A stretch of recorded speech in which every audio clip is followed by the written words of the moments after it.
Welcome back to Chow Time Pods. Your host, Red. I got a video today from the Modern King.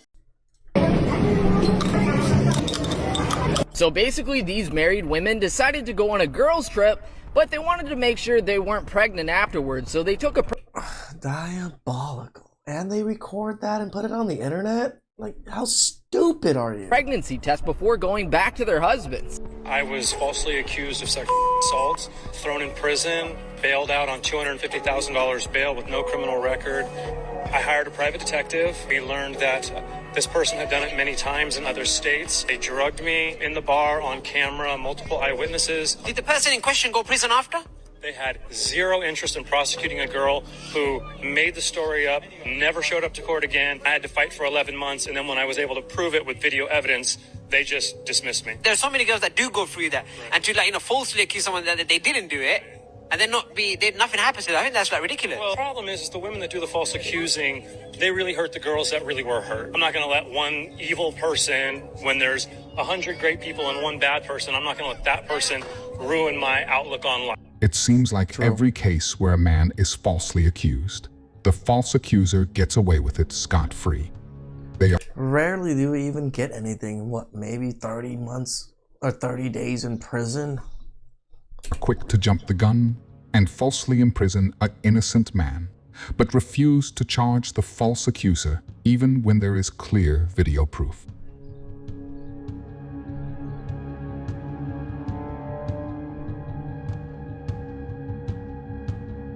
She is independent and she pays her own bills and she takes care of herself. She's an average adult. Like what, you expected to be patted on the back and applauded and be given awards because you're doing average adult things? She's not some bad bee. She's an adult.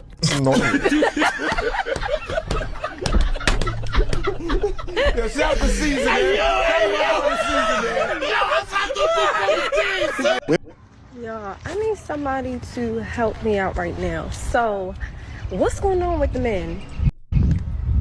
What's going on? Like, men come up to me all the time. Oh, you're beautiful.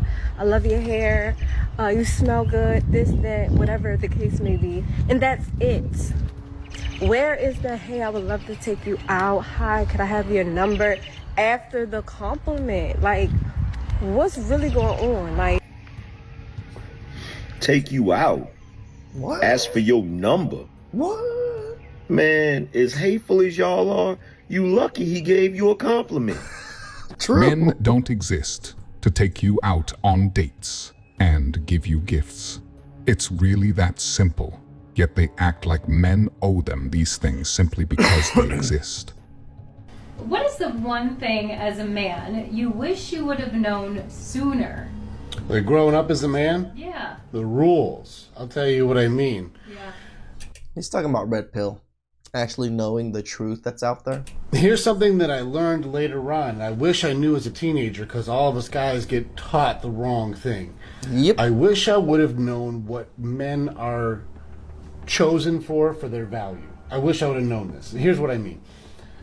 Girls, little boys, puppies, and women are just loved for being what they are. You just be you. I love you for being you. Some transition point from teenager to man, boys start being loved based on what we provide or what we bring or even our potential. Yep. This is why girls fall in love with guys who are like, I'm going to be a rock star, or I'm going to be a doctor, or they're in college and I'm going to be a whatever. The potential is even attractive. I wish I would have known that we're loved for what we provide, not just for being us. And it's a false expectation that we give to others, but others don't give to us. When a man pursues his dreams, his goals, his vision, he has a mission in life, that's attractive. But when a man settles his responsibilities down, starts giving everything to her, and she starts doing better at my sacrifice, I become less attractive. Correct. And then she'll find another man who's worked more on himself because she'll be up higher because I gave her everything but didn't work on me. Yep. I'm loved for my value. And men do that with each other too. We're loved for like, what do you do, bro? What's your job? What we provide is our value. If I'd have known that, I would have been working on my own excellence and my own dreams sooner. This is why I say you must provide value to yourself and to the people around you. That's what makes you valuable, makes you a good person, like as a man. Instead of giving everything away. Okay, so in November, I decided I no longer wanted to be a responsible parent, and I gave up my kids. I was just tired of being responsible and caring for them. I felt like I was too young and I wanted to go out there and experience life, and I started dating someone else, so it just didn't fit with my new lifestyle. And I didn't have anything to worry about because the other parent is a very responsible parent. But now I'm here because now I'm earning child support, and to top it off, I'm really pissed off that I took care of them all the way up to November, and I couldn't claim them on my taxes because the other parent had already claimed them. All I can say is, what has this world come to, man? Right? This woman, this mother is mad that she has to pay child support because she abandoned her kids because they didn't fit her lifestyle. Like, could you imagine being so entitled? I mean, wouldn't that be a deadbeat? Isn't that what we call men that do that type of act? Deadbeat fathers? You're just a deadbeat mother. So evil to just think that you can just throw away your kids and think that, the club lifestyle or this, lavish lifestyle is better than the greatest thing on earth, which is a family. And could you imagine the toll that this has on her children? They'll be at their dad's house asking where their mom is, and then their dad be like, well, you didn't fit her lifestyle. She wanted to go explore and, have this good time, and you were sort of hindering that.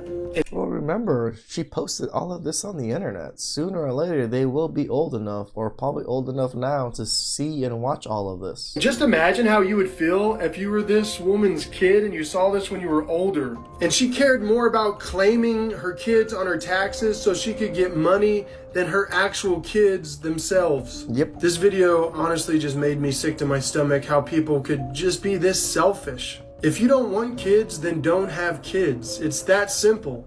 But if you have kids, you need to treat them with care, treat them with love, and you just can't throw them away whenever you decide because, you want to be a club girl now. Oh, thank you. Look at you, think you slick. You ready for a good time? Yeah, you gonna open the door for me? I'm literally doing it right now. Yeah, as you should. Thank you. Oh. What? My man. Let me check out something real quick. Where you going? My man. Something in my spirit. Look at God. I thought we was going to dinner. Like, I think this is a skit, but obvious. Well, this is how men should be reacting when women are just so entitled right when you meet them. Hello, JB. Wow. That's just a skit, but it holds a lot of truth. More and more men are no longer tolerating the games and leave at the first sign of trouble. As we saw earlier in the video, the ones that are being avoided are not too happy about this and think something's wrong with men, but that's simply because they are incapable of introspection to see why men are avoiding them. I was talking about introspection with my friend quite a bit. It was just like how he's talking about how I always introspect all of my choices and stuff. I'm like, no, you don't, jackass. like you think you do, but you introspect and you realize everything, but you don't change anything. So how much introspect are you doing, really? I thought everything was going really well. It's not you, it's me. Oh. No, yeah, I could see that. Yeah. Wait, what? Yeah, well, you said it's not you, it's me. And by me, you meant you, like implying it was your fault, which I totally get. Okay, yep. I was just saying that to be polite. Exactly. You're a liar. You just lied to me. And honesty is the foundation of a healthy relationship. You know what? I don't even know what to say to you right now. Exactly, because you have poor interpersonal communication skills, which is why we can't communicate well, hence why the relationship's not working, which is why I agree when you said it's your fault and not mine. You're a horrible boyfriend. Was a horrible boyfriend, because as of about 20 seconds ago, you broke up with me, so that's how that works. Got my coffee. Gotta stay caffeinated. When your bank account had been completely depleted, I assume, therefore, that you wouldn't have heard anything further from Rachel, correct? Correct. Having looked at your bank account, I have seen a further transfer, sir. Did you give permission for her to use that money? No, she asked me if she could pay I could pay a phone bill for her. I said yes. Then money disappeared. Do you know the total sum that she has taken? About 1,000, I expect. £2,968. You entitled to this money? It's like a gift in a way. Did you just come into my courtroom and shout out to Judge Randall, suggest to me that abusing the trust of this gentleman? Look at her fucking smug smile. Oh my god, just looking at that enrages me. Was a gift. Did you just suggest to me that this... Oh, now, all of a sudden when the judge is freaking reprimanding you. Dishonesty is an appropriate way to behave. Did you just come into my court and tell me that that sort of misappropriation, theft or fraud is okay? Did you? Did you? But he didn't stop. Did you? He didn't stop me. Did you do that? Get out. Get her out. Out. Leave. Women don't like their problems My judge solved. Women like to treat their problems like they're on hoarders. Like, no, I need these. Well, what if we get you new problems? Like, well, I want those too, but I need the old ones.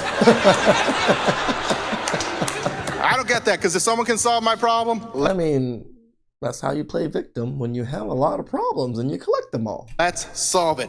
Also, if I have a problem and I don't want someone to solve it, I don't tell them. Like, if I have a flat tire, I don't call up my friend and be like, hey man, I got a flat tire. He's like, do you need help with your flat tire? I'm like, no, I don't need help with my flat tire. I just need you to know that I have a flat tire. My man. How do men just sit in the car when they pull up to the house? Like, what do y'all be doing? That depends. Sometimes he's sitting there trying to leave the day behind. The noise, the stress, the weight of everything he can't say out loud, the meetings, the bills, feeling like he's always chasing something just to keep everybody afloat. Yep. And before he walks through that door, he needs a second to put all that down. Because he can't bring that chaos inside the home. He can't let the people he loves carry what he feels is breaking him. And other times, well, he isn't leaving anything behind. He's preparing to pick up the battle that he knows is inside. Because he knows what's waiting on the other side of that door. It might be tension. It might be heavy silence. Maybe a cold shoulder that used to be a warm home. So he sits there to gather his thoughts and to gather his self. He breathes, he prays, he tries to remember the version of himself that used to walk in that door with a smile instead of a sigh. That car is his quiet space, the buffer zone. It is the moment to either put down the problems of the world or gather the strength to deal with the problems in the home. So is he letting his guard down or making sure his armor is secure? Well, in what sense is our society male-dominated? The fact that the vast majority of wealth is owned by men, the vast majority of capital is owned by men. Women do more unpaid labor. A very tiny proportion of men, and a huge proportion of people who are seriously disaffected are men. Most people in prison are men. Most people who are on the street are men. Most victims of violent crime are men. Most people who commit suicide are men. Most people who die in wars are men. People who do worse in school are men. It's like, where's the dominance here precisely? What you're doing is you're taking a tiny substrata of hyper-successful men and using that to represent the entire structure of Western society. There's nothing about that that's vaguely appropriate. That sitting in the car thing, I do it all the time. And I even come home to an empty house. There's like nobody home when I get home majority of the time, but I still sit there probably for a good 2-3 minutes, gathering my thoughts, looking at my phone, trying to just think of how do I want to settle my night tonight. I just plan out the rest of my night while I'm sitting in the car. Please like, subscribe, comment down below. I really appreciate that, and I'll catch you guys next time.